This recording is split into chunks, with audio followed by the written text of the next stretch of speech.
All right, welcome everybody this morning to our fourth accelerator call. Very exciting stuff. We're marching right along in March, pun intended, I guess.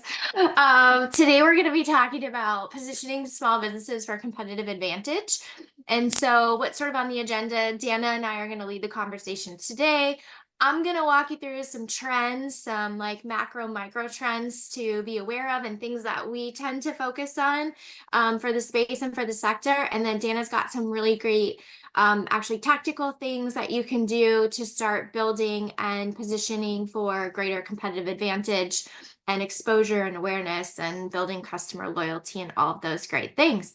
So we will get started, dive right in, and we will leave time at the end for questions in case there's things that pop up that you want to discuss.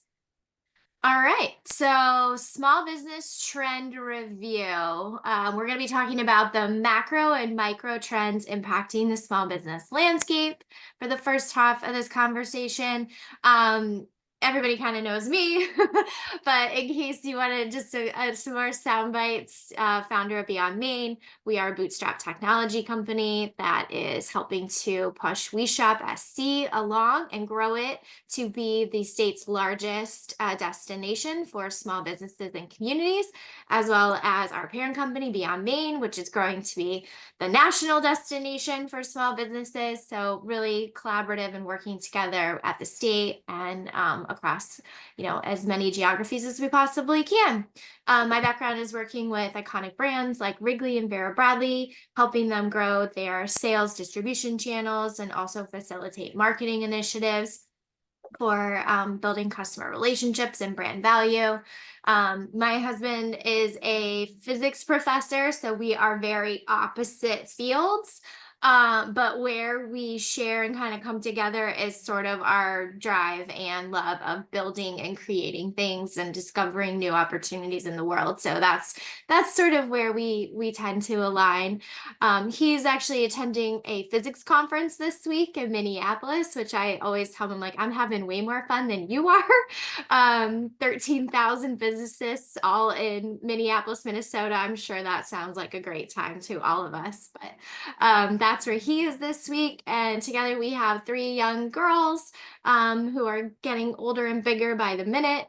And we're fortunate enough to really be involved in their life and love coaching soccer and volleyball and doing all the fun things that you get to do when you have young children. But from an education standpoint, my background is in entrepreneurship and small business management. So graduated from the Midwest with a degree in entrepreneurship. So I always like to kind of kick it off with a little quote, and it's not really a little quote. This is probably one of my favorite quotes of all time from Charles Darwin, famous scientist, biologist, evolutionarist. It's not the strongest of the species that survive, nor the most intelligent, but the ones that are most responsive to change.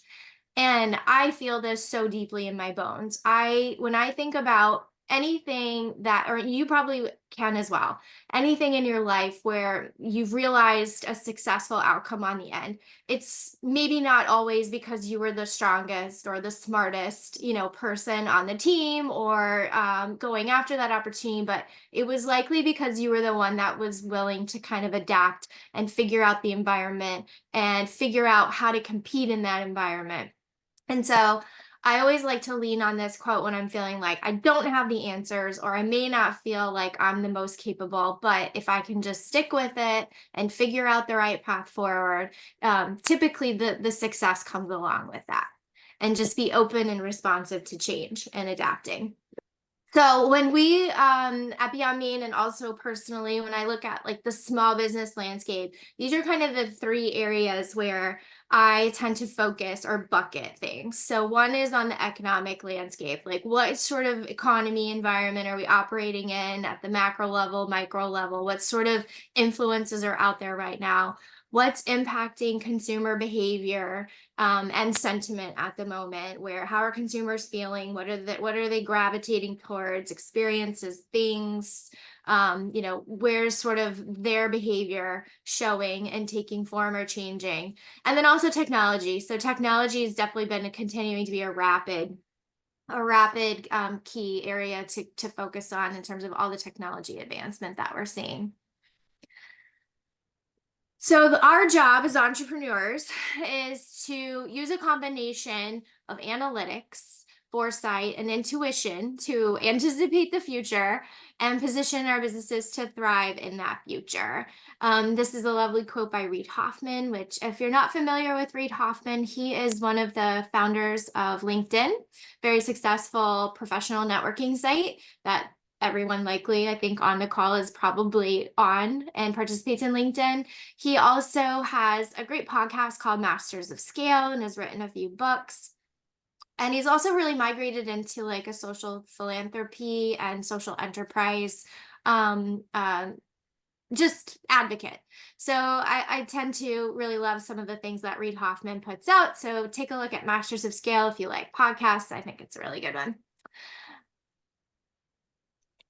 All right, so let's break it down. So we have the economy and the economic indicators, like what's sort of happening out there right now. We're getting a lot of conflicting information, and it feels very much like we're sort of walking this very like tightrope scenario. We're still dealing with inflation and rising costs. Interest rates are still remaining higher than they have been. And which is making borrowing much more difficult. And that does strain the small business sector quite a bit. And there's a lot of economic uncertainty still out there.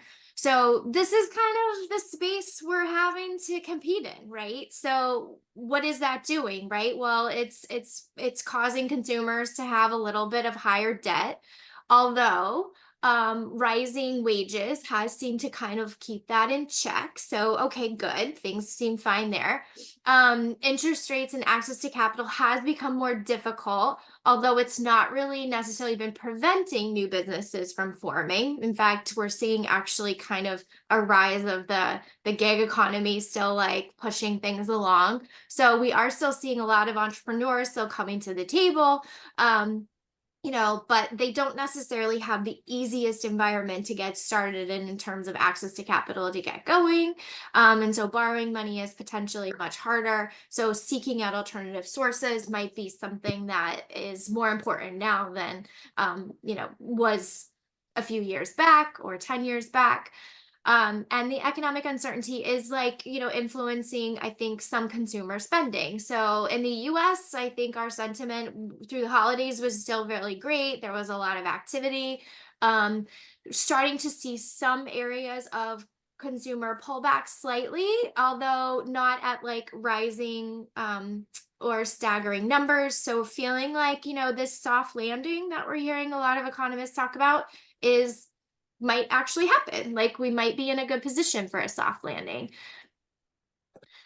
And so on the consumer behavior side and the purchasing trends, we're still seeing a shift towards online shopping. That's the e-commerce sector continues to grow. That's really also being influenced by other kind of e-com support tools like buy online, pick up in store, or local delivery options. So that sort of access, search discovery through the online checkout process is still growing very rapidly. So lots to kind of keep your eye on the ball there and continue to enhance your unified commerce opportunities for your business. There is continued increase in focus on value and sustainability. So this is a trend we continue to see year over year, continue to grow. Just fabulous. Consumers are, still very value conscious. They're looking for environmentally friendly options. And they love brands where they feel like it's in their DNA to practice, good people and planet value systems within their companies. So they're more gravitating and becoming more loyal to brands where they feel like there's that connection and that shared value. So anywhere where you can enhance those offerings that are really pertain to your specific business, is a really positive thing to be doing in terms of your story and competing in the landscape. It is very positive. And then there's still this evolving customer journey So consumers are researching and they're purchasing and they're interacting with brands constantly in online channels and in offline channels, but we're seeing still a lot of that activity migrate to online. And so continuing to stay up to date with some of these journeys that consumers now have, and making sure all of those journeys and all of those touch points are reflective of your brand and really illustrate your strengths as a company and organization. This will really help position you for greater competitive advantage. And then in the technology sort of space, we're seeing the rise of automation and AI. I mean, it's been kind of really fabulous to see how AI, at least in this initial state, has been able to kind of like help speed up some processes.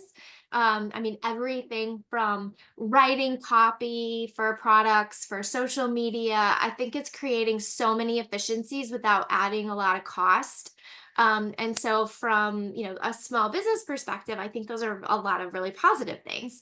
From a, human perspective, I think there's still a lot of risk out there with AI and the development, but, from a workflow automation and a streamlining of efficiencies while keeping costs low, it's been a really value add tool that I know we as a company have been using quite frequently and have been teaching other small businesses how to use and incorporate to just speed up tasks for them. The growing or continue growing, I don't think this is news to anybody on the call, but social media really continues to dominate, and other online marketing options, but social media really being the primary one. It still remains as one of the most cost-effective tools to reach new customers. Although, it is getting a little bit more difficult and a little bit more crowded space to kind of like get that viral opportunity, but still a very important channel to continue talking to your customers, engaging with them, and finding new audiences. And we're going to talk a little bit more about ways to like continue to leverage social media for this purpose. And then finally, in the technology area, a key macro trend is really a lot of cybersecurity threats that have been taking place. Oh, Jenny's joining us. All right. Sorry, guys. Let me let her in. So cybersecurity threats now, while small businesses, I don't really think it's not a primary concern, but where I would say you want to kind of like check in is with any systems you might be using, or even just like how your processes are and how you safeguard your own information, making sure that the companies that you're working with have some kind of like protective barriers in place to kind of keep your data safe and secure. But this is something that more of the larger organizations or the governments are very focused on, like bank sectors, financial sectors are very focused on mitigating, because they are live and they are real and they are very, very dangerous. So cybersecurity threats are an increasing focus area in the technology space. So as we kind of continue to understand these trends and we sort of understand the environment we're operating in and can kind of like, figure out how our business is positioned within each of those areas and how to kind of leverage against it, how can we adapt to build for the future? So another three areas where we like to focus is continuing to embrace digitalization. This is probably the number one for us, and where we spend most of our efforts trying to figure out how to help small businesses continue to compete in this environment. That's, consumer behaviors changing, and there's economic opportunities in the e-commerce space to unlock there. The other is to really focus on cost optimization. And we have a really wonderful session that's going to take place next month that Jeremy's leading, that's going to really dive more into the cost optimization stuff. So buckle up for some financial tips there. But really just what this means is, going back to the basics. Let me be clear. Let me be clear. It's not going to be boring. It's not going to be boring. It's going to be way, way fun. I don't know if it's going to be more fun than what you're doing, boss, but it's going to be fun. It's going to be so fun. I I'm like really looking forward to that one. I can geek out over numbers and P&Ls and margins. Like they get me excited, especially when you can figure out how to move them from here to here, right? So focusing on cost optimization. So this is really just like going back to basics, looking at, expenses. Where can you make cuts? Where can you make improvements? Where can you combine things? How do you drive the revenue line? How do you kind of move the money around to make sure that things are in check and in level and we're not getting, should the economy sort of take a little bit of a downward turn for us, or should you start to see consumer spending really shift for your business? You're from a financial foundation position in a good line to kind of like weather that storm and be able to overcome it in its duration of expected, length. And then finally, continue to be customer centric. I think small businesses really do naturally do this. I don't think it's something that necessarily has to be taught or told, but just continuing to kind of keep that customer in the forefront of everything you do. Um, I think one business that gets a lot of credit for being customer obsessed is, and as you probably know, I'm not the biggest fan of Jeff Bezos and Amazon, but this is one company that has like really leaned in from day one to being customer obsessed and really trying to deliver or over deliver on their expectations for consumers with their business. And so I think that is a good learning lesson, right? As if you can really prioritize your business, your functions, your processes, your products, your services, and through the lens of your customer and what they experience, more positive outcomes do follow. So being customer centric is very important right now in this environment and really kind of in any environment. All right, so let's take a look at like this first really area for adapting, right? Embracing digitalization. So kind of three areas we like to hone in on with this digitalization trend and opportunity for adaptation. I can't speak. I need to finish my coffee this morning, guys. For adapting and then competing. So e-commerce obviously is top of the list. Creating that online store, utilizing platforms and marketplaces that are accessible to you to help reach a wider audience, making sure that how your business is represented online is truly reflective of the superior experience or superior service or superior products that you have. And that can be everything down to the visual imagery that you use, the pricing that you set, the language that you use to describe your products, the convenience of accessing your business online. All of that kind of plays into this trend. And at Beyond Main, obviously, that's what we're here to kind of support you in elevating. Next is really that social media trend. So how can you continue to leverage the really strong channels to create stronger customer engagement, building your brand awareness, and kind of keeping things from a low cost perspective in place and utilize what's available to you in the social media space. And then automation. So this can be everything from setting repetitive tasks, like, maybe you automate your email marketing newsletters or your social media scheduling. Maybe there's software you can implement that can help you with kind of making sure you're keeping consistency there. Using AI tools to kind of help you with back of the house stuff or writing employee guides, like anything that's really on your to-do list that you can potentially automate now is a great opportunity to kind of continue to embrace digitalization. And so some online research trends that we are seeing just to kind of emphasize this digital focus area. 87% of consumers are researching products online before making a purchase. So just kind of know that that is the journey that's taking place. And so really that's where your business, your digital storefront or your digital window shop is their first access point. And so you want to make sure, just as your physical space is presented to your optimal position, so should your digital. 73% of shoppers use multiple channels online and offline before buying. And we also know that 78% of local searches on mobile device actually lead to an offline purchase. So they work hand in hand. We've seen it time and time over, and this trend just continues to grow. So one does help the other, and the other helps, it's a halo effect, and it's also a circular effect.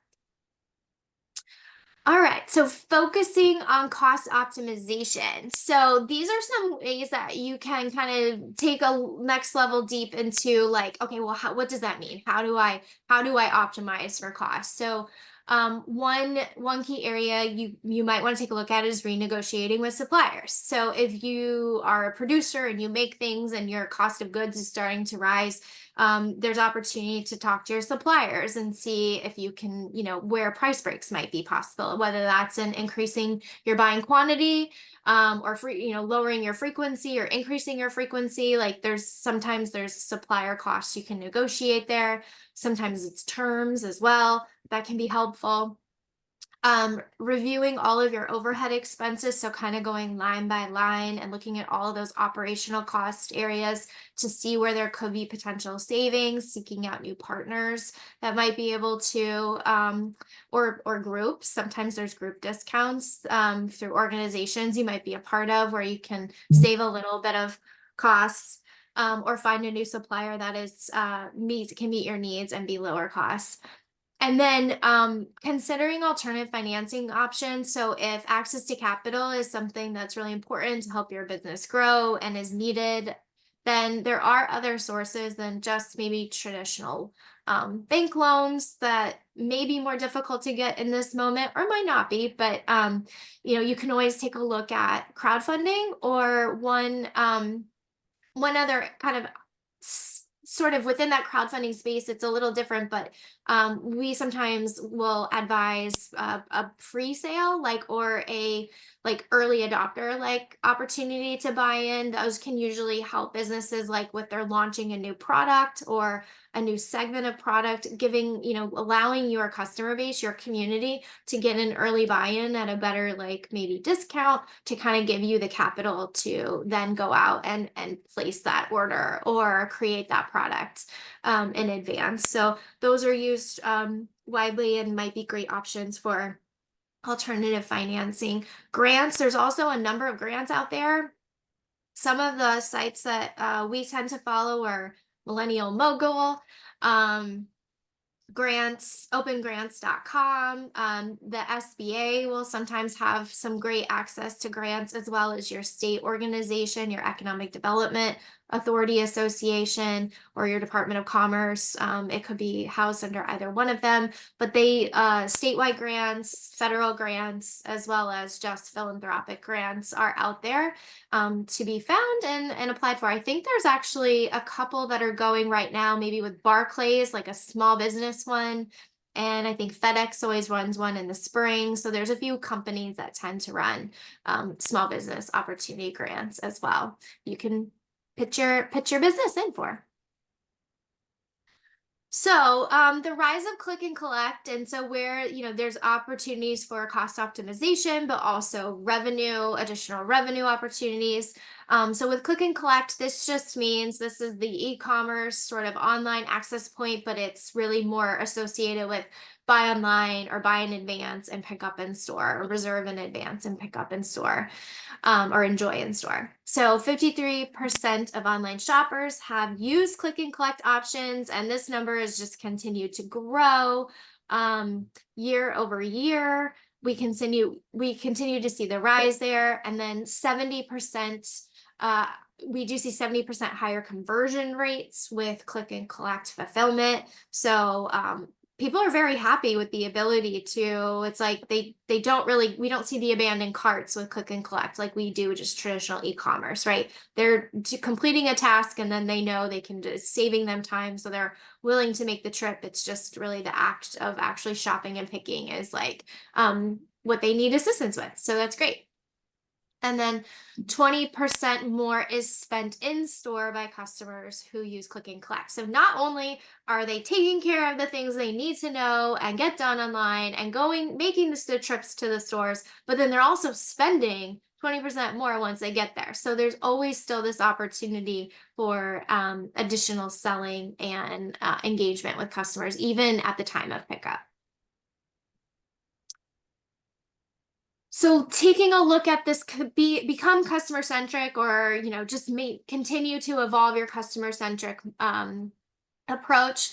3 areas you can continue to focus on to help with competitive positioning and advantage is take a look at your value added services and how are you really differentiating yourself and your experiences for your business with what's out there in nearby to you or even at a national landscape. So kind of just like looking at the competitive set and saying, what is my value proposition here? What am I doing differently? What can I promote that makes me unique? And if someone was to recommend my business, this would be the thing that they would recommend about my business. So we always like to start there, like with your core product offerings, what are you truly unique, and really lead with that. How can you emphasize sustainability? So what parts of your business are maybe eco-friendly or ethical, like sourcing, or you focus on people and planet, and how can you really kind of combine that into the marketing message or across your products and services and highlight them to greater degrees. Customers really do want to see this, and that is a way to position, right, as from a competitive standpoint and meet the needs of what they're looking for. And then how can we continue to tailor marketing and communication? So utilizing the data analytics that you do have access to, whether that might be through online channels like Google Analytics or your social media analytics, or even in-store analytics, your point of sale, frequency of consumer visits, whatever you might have at your disposal. It doesn't have to be super techy. It can be also just foot counters in your business. Whatever you're really using to kind of understand and have some data input for you, how can you utilize that data to create stronger marketing messages and communication strategies to emphasize all the trends and how your business is different and how you're speaking to the customer and what they need and what's most exciting to them. So these are just some social media trends to kind of reinforce the importance of utilizing this channel. And 83% of shoppers say social media does influence their purchasing decisions, which I know can sometimes feel like you're just like speaking into thin air. You're not really sure who or where it's landing all the time, but time and time again, I'll be working with business owners and they'll, meet a new customer, like, how did you learn about us? Oh, I saw your social Instagram reel, or I was searching and your business showed up on my feed, or I was looking for this product and there you were. It's sort of like, it's just, or kind of organically happens, but the way that the organic happens is actually by you participating and being involved, right, in that space. And those moments do kind of present themselves. It's just can sometimes feel like they're not happening, but trust me, they are. Even if the likes aren't there, your business is still making impressions, and impressions are important. It's a reminder that you're there, of what you do, what you stand for, where your value in your business is, and how you support the community. So just keep doing it.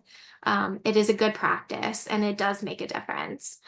71% of small businesses acquire new customers through social media. And we also know that businesses that participate have a 77% higher return on their business in general. So really great way to kind of, free way to leverage marketing and communications and positioning for your business through social channels. So what are some of the other indicators that we continue to monitor?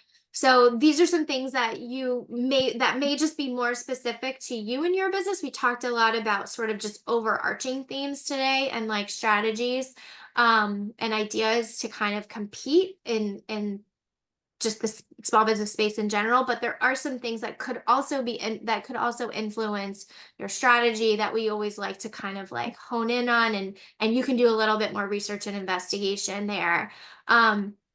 if there's any specific like industry trends to your business, like always take those into consideration, whether that's like retail or food based sectors, like kind of like absorb some of that information as well and seek out those publications or data to kind of help shape um, your total viewpoint and strategy.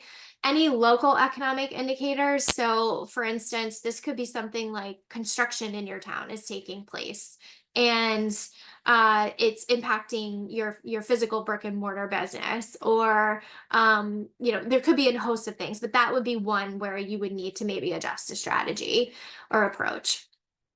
Any other emerging technologies that might be relevant to your specific industry are always important to kind of keep track on, and any specific customer feedback. So anything that's really directly related to your business or industry from customers is super, super important. So always listen and take that feedback into consideration. And kind of bridging into like the customer loyalty space and how you can continue to compete and position and build the loyalty. Just some positives around this. 73% of customers say that a positive in-store experience makes them more likely to shop online. So, what type of in-store experience can you offer, and how can you sort of shine a light on that through the social channels and your marketing and communications? And then we do know that loyal customers spend 5 times. They're 5 times more likely to make a repurchase, and they also spend 3 times more money. So having that loyal fan is obviously the ultimate goal, and keeping, the lifetime value of that customer will be immense for your business. Small businesses don't need millions of customers. They really just need 1,000, a core 1,000 that are super engaged and truly loyal to to sustain their operation. So just keep in mind that that value of one customer really does mean a lot. 70% increased purchase intent is associated with personalized experiences. So how can we level up those experiences to create better loyalty for ourselves? And so I'll leave you with this final thought, and then I'm going to kick it over to Dana. But kind of on that loyalty front, and this is sort of one thing that I've seen small businesses struggle with. And I know it's a really difficult topic, but your most unhappy customers are your greatest source of learning. And so sometimes I'll see small businesses shy away from having, maybe engaging with an angry customer or a difficult customer. And I get it, like it can be very challenging and difficult at times. But sometimes understanding the root of like why the frustration is existing and how you can solve that pain point.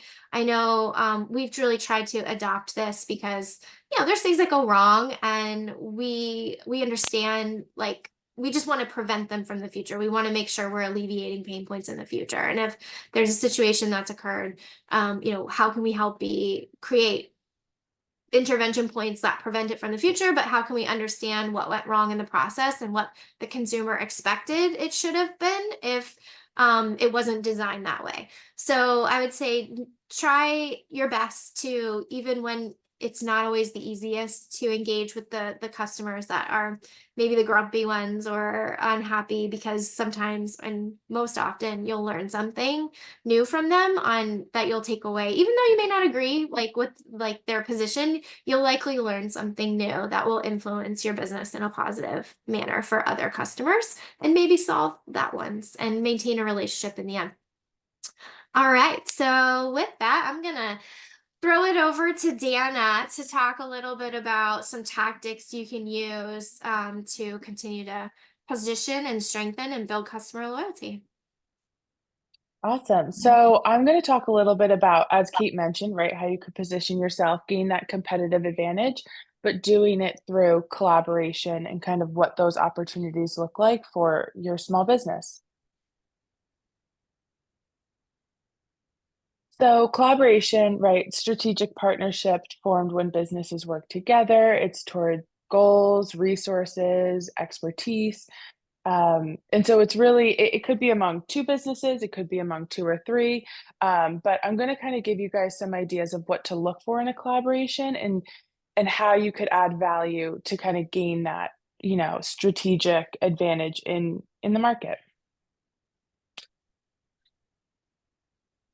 All right. So when we talk about collaboration, right, why businesses want to kind of get together and work together, the biggest thing is there's really strength in numbers, right? It allows you to work with another business and have greater value than you would be able to do by yourself, right? And that's through resources, that's through reach, right? It allows you to open new doors to target audiences, a new market. Um, and put you in front of an audience that you might not have been able to reach, and then vice versa, as well as enhanced innovation, right? Every business has their own niche, has their own expertise. And when you guys pull together, that's really when, creativity sparks and you're able to come up with something that helps you kind of grow. And then also efficiency, right? It allows you to streamline the process. There's more people working together. Um, so you can kind of get more done and take your collaboration a little further. Um, so who do you want to collaborate with, right? Especially if you're brick and mortar, it's really easy to want to go to the guy next door or the person across the street and just kind of knock on their door. But it is something you want to think about. It is your business. It's your baby. You worked hard to build it, and so you want to be kind of strategic on who you collaborate with, right? So first is your target market. Um, your audiences and your demographic might not be identical, but they need to have some sort of shared interest, or complement each other in a way, right? You're going to be in front of their audience, so you want whatever you're trying to gain, whether that's exposure or a product, to be relevant to their audience and vice versa. And then that target audience could also be based on location. Right. You want it, so if it's a local business, you want it to be relevant to the community, right? Is my audience going to be in front of people who can access my store? Or if I'm e-commerce, right? Does the other business also have an e-commerce store that customers can find them and we can, cross promote? Same with products, and we'll get into kind of some ideas of what collaborations look like because it doesn't always have to be product based. It doesn't always have to be promotional based. But kind of what you guys are cross promoting have to complement each other in a way, and they don't always have to be. It's not always obvious right away. Um, but what I am putting forward also has to be relevant to their audience as well. And then good credibility and values, right? Who you're partnering with, do you guys share the same values? Do your missions align in some way? The last thing you want to do is partner with someone and you feel like you're putting in 90% and they're putting in 10, right? You really want, it's a 50-50 partnership. And then growth potential, right? It might be easy to go next door and partner with someone, or there might seem like an obvious partnership, but you really want to take a step back and look at what is the growth potential behind this. Is it to reach new audiences? Is it to boost engagement on Instagram, right? What's our potential here if we do partner?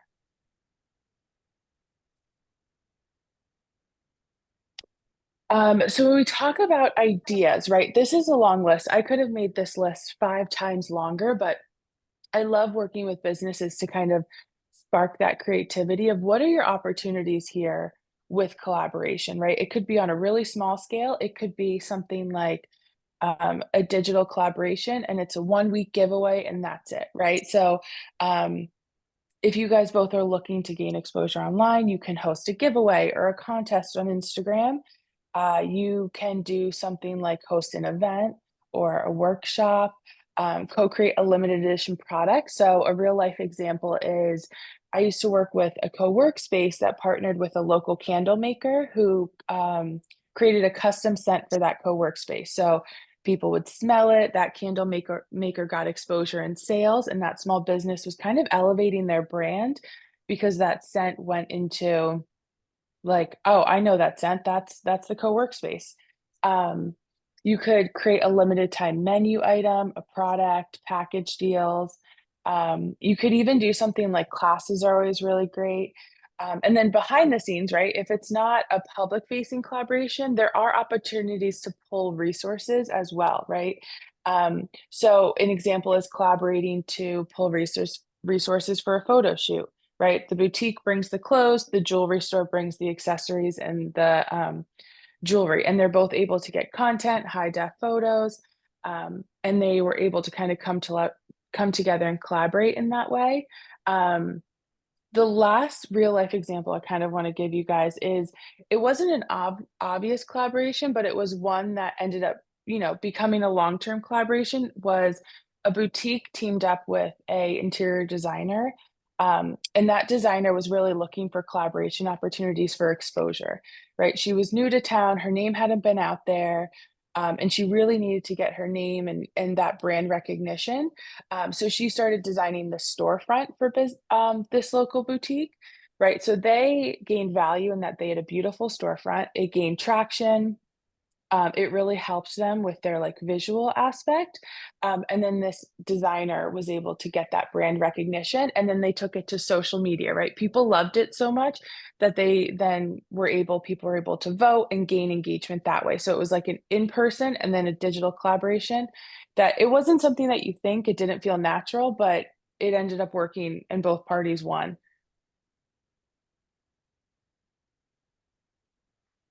Okay, so when we talk about collaboration, right, where do you start?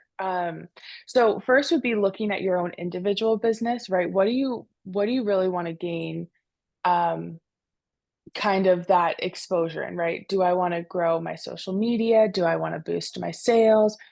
Do I just want to get in front of a new audience I haven't been able to tap into before? So you kind of individually want to look at your goals, and then find parties that align with it who are looking to do the same. And then of course, identify compatible partners, right? I know what I want to do. I know, my objectives for this, who, shares that. And then beneficial terms, right? You want it to be, it is a partnership, right? It needs to be a win-win situation. And so I always find it's really great to lay it all out on the table to say, this is what I want to do.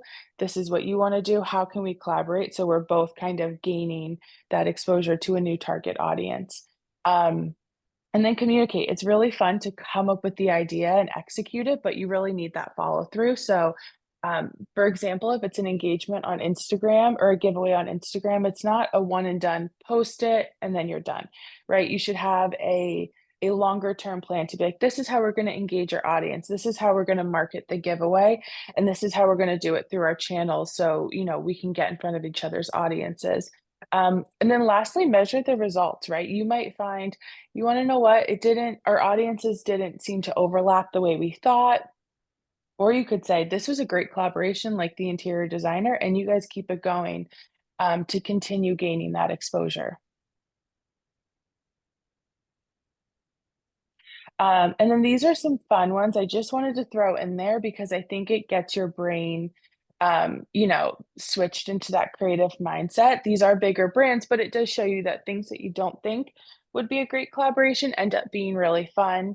My favorite is always Ben and Jerry's. They every once in a while come out with like insane um, collection of Nike shoes that everyone seems to love. Shoes and ice cream doesn't seem like it would be a match, but um, people tend to eat it up.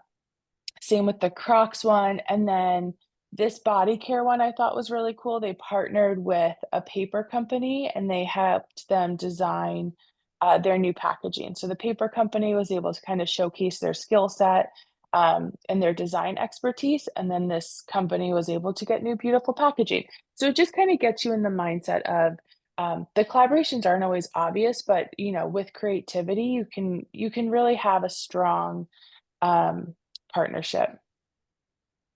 Mhm. All right. So yes, good job. We have time for questions, if there are any, but I think we'll just quickly introduce sort of the activity that will be sent out. So post listening to this call, we have a like sort of like blueprint that we've designed. That's our storefront blueprint. Looks like a little storefront that everyone can kind of start working on.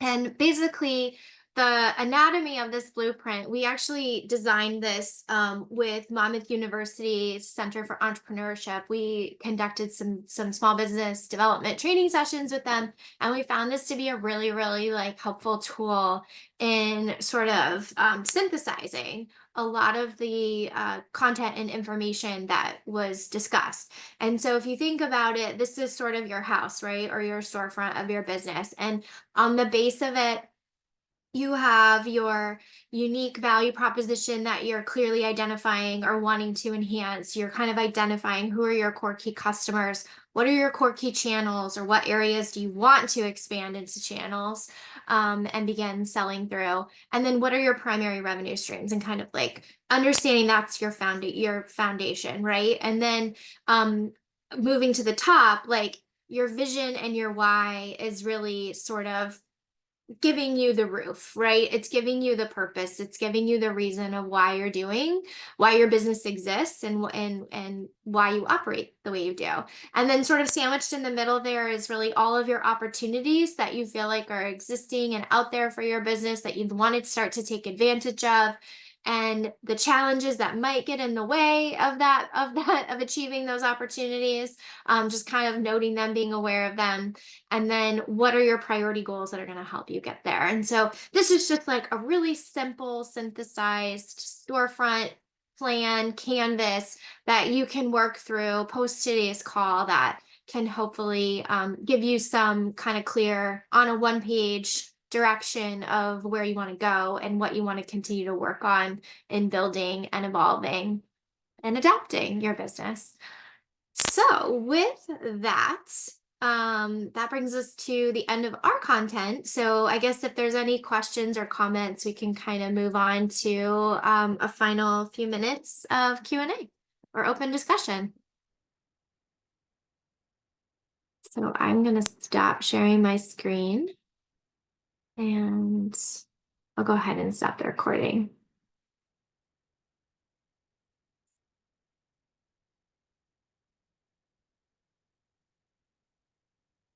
Yeah.